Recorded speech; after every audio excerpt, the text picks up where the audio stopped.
오늘 경제인사이드에서는 한진그룹 남매 경영권 분쟁에 대해서 살펴보겠습니다. 일단 현재까지 한진과 관련된 일련의 사건들을 정리를 해보죠. 2014년 땅콩 회항 사건으로 조현아 전 부사장이 이 경영권에서 물러났다가 4년 만에 2018년에 복귀를 합니다. 그런데 직후에 동생인 조현민 전무 또 어머니인 이명희 고문의 갑질 논란이 연이어 터지면서 이 조양호 전 회장이 당시에 이제 조양호 회장이 조현아, 현민 이 두 딸을 경영 일선에서 물러나게 하죠.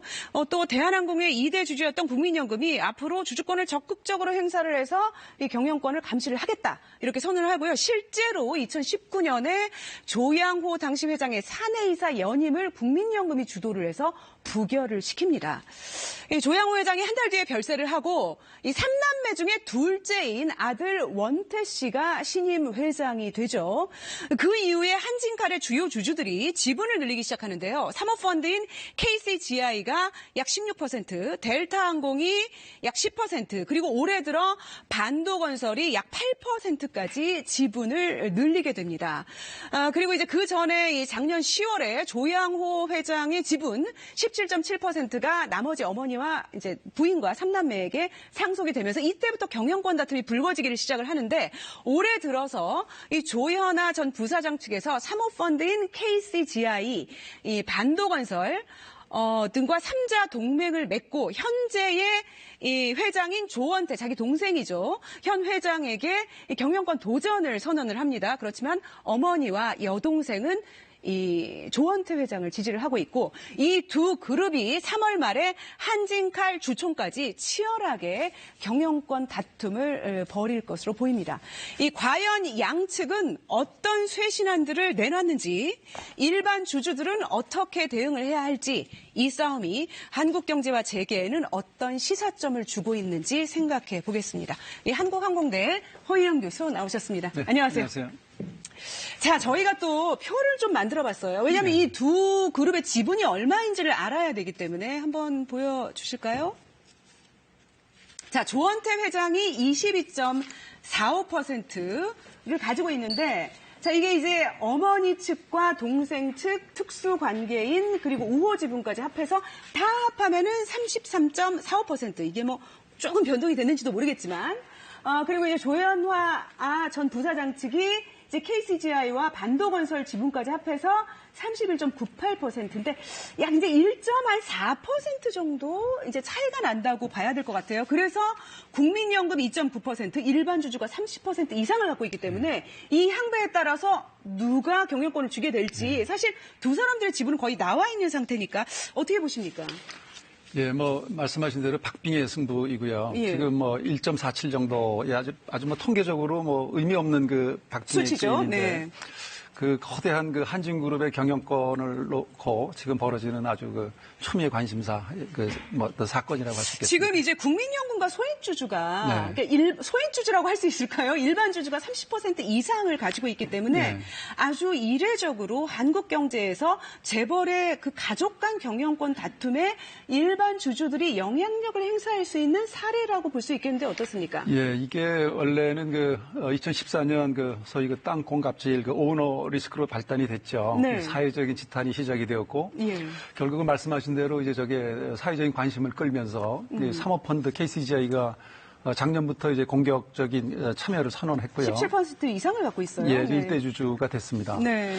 근데 이것이 지금 오너 리스크라고 하는 게 결국은 건강한 아주 괜찮은 대한항공이라고 하는 국적항공사의 경영권을 위협하는 이런 사태까지 온 거죠. 네. 근데 지금 이 싸움은 그렇군요. 그러니까 오너 리스크, 이 한진의 소유주였던 고 조양호 회장 일가의 그 위험이 결국은 경영권의 위기를 부르는 순간까지 오게 된 거고 지금 말씀하신 그 사모펀드 KCGI가 지분 확보를 시작을 하면서 뭐라 그랬냐면 우리가 좀 이 경영을 좀 투명하게 만들겠다라고 했는데 지금은 일대 주주가 돼서 이 부분은 어떻게 보십니까? 조현아 전 부사장하고 지금 연대를 하게 됐는데요. 저게 참 아이러니하게도요. 처음에 그 어떤 갑질 논란이 있고 한진그룹의 그 지배 구조에 대한 그 어떤 비난이 있을 때 그것에 앞장섰던 데가 KCGI고 같이 비난을 하면서 개선하도록 앞장섰던 타겟이 조현아 전 부사장이었죠. 예. 그런데 어떻게 반도건설이 이제 우호적이었던 게 KCGI로 붙고 예. 또 그 당사자였던 비난의 당사자였던 그 조현아 전 부사장이 KCGI에도 붙고 해서 합종 연행이 된 거예요. 그러다 그러면 보니까 반도건설도 원래는 조원태 현 회장 편이었는데 돌아섰고 이제 전 조양호 회장 당시만 조양호 해도. 회장 측이었는데 돌아섰고 예. 또 조현아 전 부사장하고 서로 대립을 하던 사모펀드가 또 연대를 해서 예. 좀 과거의 적이 오늘의 동지가 돼서 조현아 전 부사장 측은 동맹을 형성하게 된 거네요. 예, 그렇게 된 겁니다. 예. 그런데 이제 사모펀드가 워낙 결정적인 역할을 행사를 하게 되고 또 이 경영권 다툼으로 주가가 등을 하면서 이 과정에서 또는 경영권이 이제 결정이 된 뒤에 일반 주주들이 피해를 보지 않을까 걱정도 되는데 어떻습니까? 이 사모펀드라고 하는 것이 헤지펀드하고 크게 다르질 않아요. 예. 과거에 론스타나 최근에 엘리엇이 작년에 그 현대자동차의 그 지배구조 개편을 요구했고 그 개편에 반대했죠. 그러면서 경영권을 요구하다가 그게 뜻을 못 이루니까 작년 연말에 다 팔고 그냥 철수했어요. 예. 또 그 전에 외환은행이나 SK나 소버린이나 그런 데는 또 먹튀를 했죠. 근데 지금 이걸 보면은 그 어떤 경영권 분쟁에 사모펀드가 이제 들어왔는데 금융자본이거든요. 예. 근데 여기에 이제 남매가 대결 구도가 만들어졌고 그래서 어떻게 보면은 그 우리나라의 그 재계에서도 관심이 크고요. 이게 여기에 지금 국민연금이라고 하는 데가 지금 어떻게 보면 캐스팅 보트를 주게 됐죠. 2.9%니까. 네. 이럴 경우 이제 이것이 어떻게 보면 흔히 얘기하던 재벌 개혁의 신호탄이냐.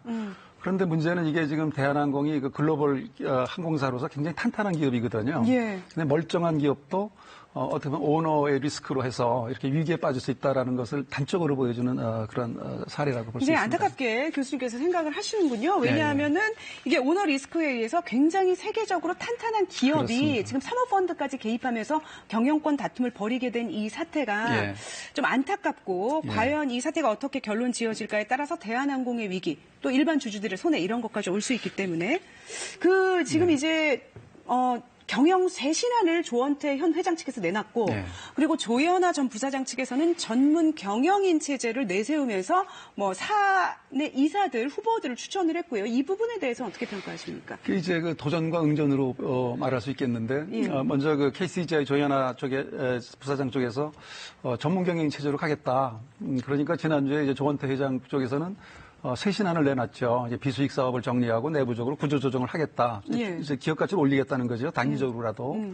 그러니까 또 지난주 14일 날은 또 이 KCGI 쪽에서 전문 경영인의 그 주주 제안을 했어요. 그러니까 8명 사내이사, 사회이사 4명씩. 네. 그래서 조현아 전 부사장 측이고 KCGI에서 한 거군요. 네. 그런데 어떻게 생각하십니까? 전문 경영인 후보들이죠? 어떻게 평가하십니까? 우리나라에서 전문 경영인 제도는 아주 정착이 됐는지 그거를 판단하기 어려워요. 왜냐하면 기업의 문화가 풍토가 다르죠. 외국과 미국과 달리. 실제로 정권을 전문 경영인이 취임해도 잡지 못하는. 그렇죠. 전문 경영인은 이제 그 대리인인 거죠. 에이전트인데 그 주주들의 대리인인데 과연 그 1인 대주주의 그 어떻게 보면 그 영향력에서 벗어나서 독자적인 의사결정을 할 수 있겠는가. 장기적인 전략이나 투자를 결정하는데 과연 그 전문 경영인이 어디까지 역할을 하겠는가. 그런 점에서 보면은 지금 어떻게 보면은 대한항공의 그 우기용사장 체제도 전문 경영인이거든요. 예. 그리고 이번에 내세운 분들도 다 어떻게 월급쟁이 사장들이었죠. SK 사장이라든가 삼성의 부사장이라든가 과거에 그 대한항공 임원들이 2분이 있는데 그분들이 과연 자유롭게 독자적으로 전문성을 발휘해서 이 기업을 정말 끌고 갈 수 있겠는가, 의사결정을 독자적으로 할 수 있겠는가라는 점에서는 그나물의 그 밥이 아니겠는가 하는 생각이 듭니다. 그래서 아직까지는 양측이 이제 경영 쇄신안, 전문 경영인 제도 이런 것들을 내세우긴 했지만은 일반 주주나 국민들에게 설득을 하는 정당성을 갖기엔 좀 부족하다 보시는 거군요. 지금 현재 나온 걸로 보면 여론은 잘 모르겠다. 뭐가 차이가 있는지. 그러나 아무튼 그것은 지금 어떤 캐스팅 보트를 쥔 소액주주나 국민연금의 판단이 중요하겠죠. 네. 과연 정말로 진정성이 있는 제안들인지에 대해서 현재까지는 알 수가 없고 한 달 동안 더 진정성을 보이도록 요구를 하면서 말씀하신 대로 제대로 된 판단을 할 수 있도록 해야 될 것 같습니다. 항공대 허희영 교수 고맙습니다. 네, 고맙습니다.